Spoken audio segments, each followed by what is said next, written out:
এই বলে মালা ড্রাগন ফলের বীজগুলো লাগিয়ে দিল। আর এভাবেই কিছুদিনের মাথায় সত্যি সত্যি সেখানে এক বিশাল ড্রাগন ফলের গাছ হলো। আর সেই দেখে মালা ভীষণ খুশি হলো। একদিন মালা যখন গাছটাতে পানি দিচ্ছিল, তখনই সে গাছে একটা ফুল দেখে বলে উঠলো, আরে আরে, এইটা তো গাছে ফুল ফুটেছে, কি মজা কি মজা।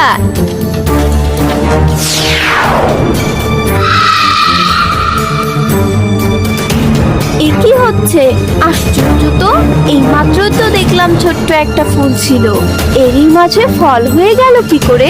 দেখি তো ফলটা ধরে।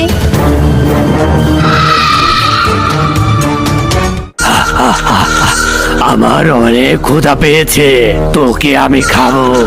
আয় আয় আমার